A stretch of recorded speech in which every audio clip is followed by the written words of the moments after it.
Hi there, Ranasti. Welcome to the first of your private readings. This is going to be your air elemental air fairy reading. So I'm using this brand new deck that I've only used for one video that I filmed for the channel that I'm going to release tomorrow, but I haven't used it in any private readings yet, so you're kind of one of the first people to ever see it. Okay, so you don't really have any specific questions. You just said that you've been struggling a lot mentally and emotionally. You feel as though other people in your life have managed to move on from situations and you have been kind of left behind, really struggling. So let's see what the air elementals and the fairies have to tell you.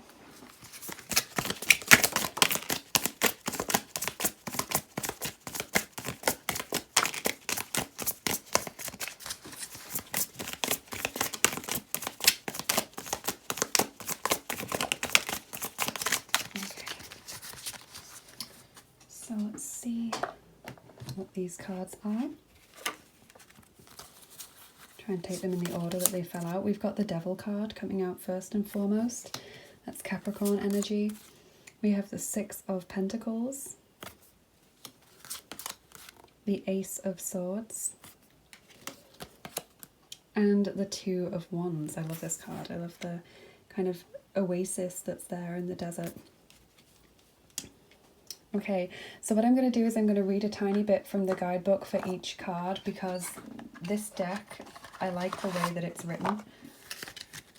So for the Devil card, it says, the devil presides over souls caught in a hell of torment and remorse as they contemplate their own misdeeds.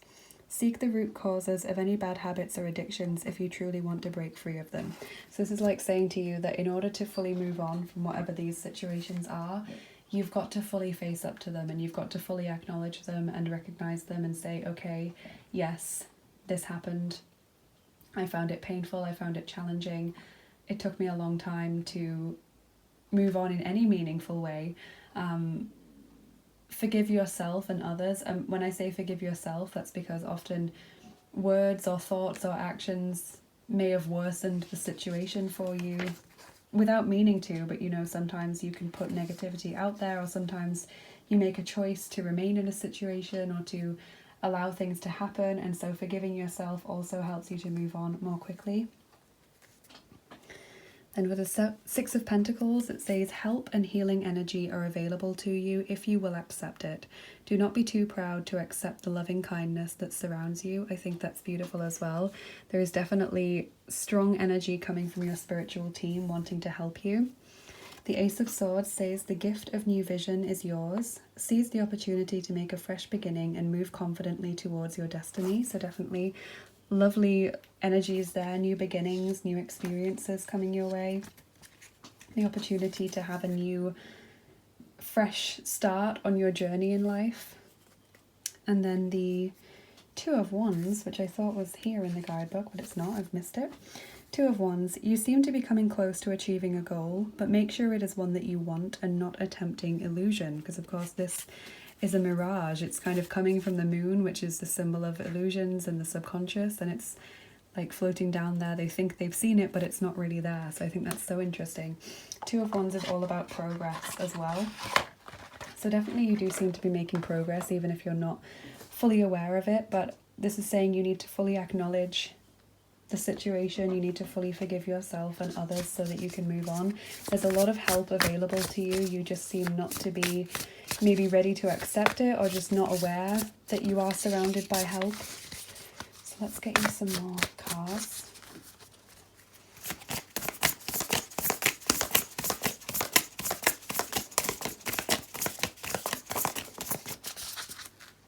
Okay, so you have got Aufopferung, Beziehung. Okay, so the Beziehung cards are the orange ones. Beziehung means relationship, and Aufopferung, so kind of martyring yourself, making yourself a victim for other people. So this card is all about saying, don't put yourself out for people, you know, look out for yourself. And that's not saying be selfish, but it's saying respect yourself as you move forward.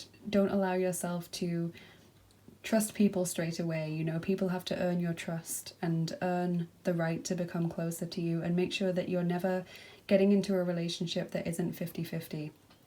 I think I've spoken about this a few times on the channel where I basically say if a relationship is not 50-50, if it's 60-40 or 80-20 or anything like that, then it's not a viable relationship, because one person is just taking and the other person is just giving, and you just can't keep going on like that in a relationship. It's just not possible. So this is all about, you know, overcompensating for someone and trying to make things right for them when you don't need to. You know, it's their problem and you can't make it right for them. They have to learn those lessons. They have to learn that they can't make people compete against each other.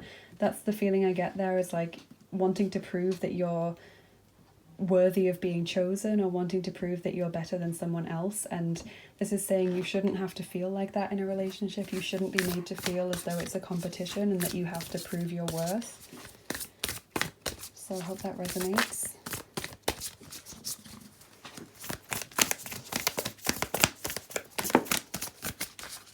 Okay, so we've got spiritual connection here. A relationship has a connection that goes beyond this lifetime, number 27. So I feel like you will have a previous lifetime connection in this life. You will meet someone who has been with you in a previous lifetime, but this is also reminding you that you have your spiritual team on hand. You have your angels, you have your spirit guides, your ancestor spirits all around you just waiting to help. But you have to ask them to help because they can't interfere in your free will. So talk to them, ask for their help, ask for their guidance, ask for their protection and their support, because they want to help.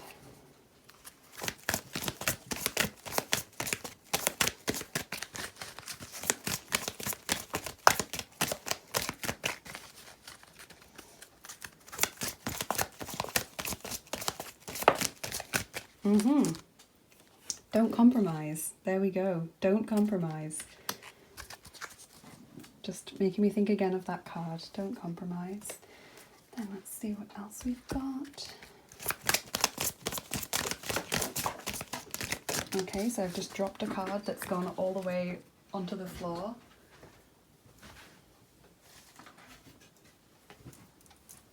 Cordelia, go outside. You have been indoors too long. Go outside and get some fresh air. And I get a very like fairy energy from this goddess as well, not just because there are fairies around her, but just from the way she's dressed. So remembering to be in nature, take walks, etc., get the fresh air. And this says Sedna, infinite supply. You are supplied for today and all of your tomorrows. So that is so beautiful as well, reminding you that you have this love and support around you. Sedna is an Inuit goddess who was left very much abandoned, so she knows all about what it's like to feel abandoned, to feel alone, to feel hated or worthless or lost. You might want to look up her myth.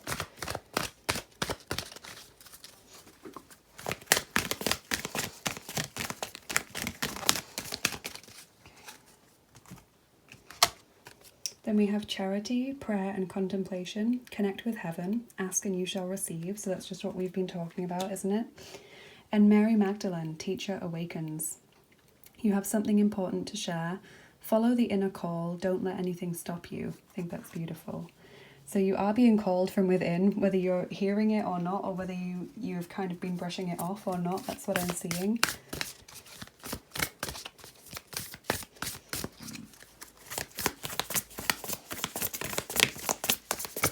Aha, exactly. Okay, so we've got the Two of Scrolls here, which says two worlds. And if you can see, there's the woman here who's been kind of spinning. She's earned some money for it, but it looks like a very dismal life. She feels sad. She feels too stuck in the physical world. But behind her, you can see this Buddhist monastery with the prayer scrolls. And you have got a prayer card as well. And so this is saying that you're finding it difficult to live in this physical existence because you are a beautiful infinite soul, and so you need to bring more spirituality into your life. You need to go outside more, you need to connect more with nature and to that inner calling, because you are being called to develop your connection to the spiritual. So I think that's a beautiful confirmation of what we've been seeing.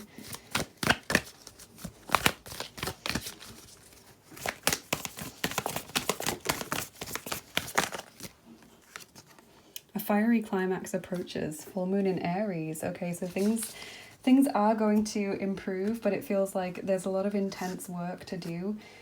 Needing to accept this help from spirit. It may be intense, it may seem scary to you at first, because when we go through healing, it often throws up things from the past because they need to be dealt with. So in a way, sometimes when we start doing healing, it gets a little bit worse before it gets better, but then it does get much better, and we do open and expand and raise our vibrations significantly. So I hope you'll take that on board. I feel called to pull one of these cards for you. I don't know why. So let's make this your last card.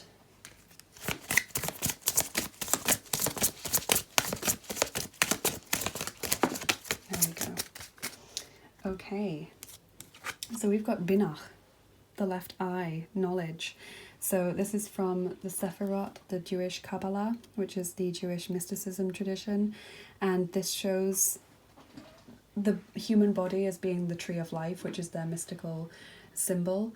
And so this is showing I think it's the third part of the tree of life, the left eye, knowledge. So all about discernment, perception, being open to receiving these downloads and this knowledge from the divine. I'll just see if there are any other keywords in the guidebook that I've missed, because some of those might resonate. Let's see. Binach, Binach, Binach, Binach. And don't worry if you've never heard of the Kabbalah, or if you've never heard of anything that I'm talking about here, because some of this is really deep spiritual stuff that I'm feeling pulled to draw for you. So yes, it is the third emanation on the tree of life. It says a flow of light that pours into the world, a candle whose flame may light another without diminishing its own. Binach seeks not only creation but purpose. She is a flare of pure intent that blossoms from the heart of existence and out into the world. Her energy brings with it a desire for knowledge. She is the force that churns all the potential from higher emanations into a form that can be received by our consciousness. So the emanations are how the power of the divine comes down into the world. So the top emanation, the first one, is called Keter, the crown. That is God's thought, essentially the divine creation of that idea or that thing. And then we get the second one, which is the right eye, I believe, and then the left eye. So this is all about the knowledge and how we use it. So it says the white orb illuminates the way forward, and you can see she's holding the white orb. It says Binach sits atop the pillar of severity, heading the feminine aspect of the diagram, creating a perfect balance with Chokhmah at her side. Together they represent a continuum of psychic understanding. While Binach represents the power of knowing, Chokhmah reveals the power of not knowing. One acts as a vessel as the other fills that vessel, giving it a purpose. And this is to do with learning, shared experience, and creation. And of course you have got that teacher awakening card. So definitely you're being called to deepen your spirituality. Definitely you are being called to open up to messages, downloads, intuition, guidance, prayer. All of these things is what you're being called to open up to. So I hope you enjoyed this. I'm going to stop filming now and clear up the mat so that I can do your second reading. So they're going to be in 2 separate videos for you, just so that it's not confusing. So I'm going to say bye bye for now.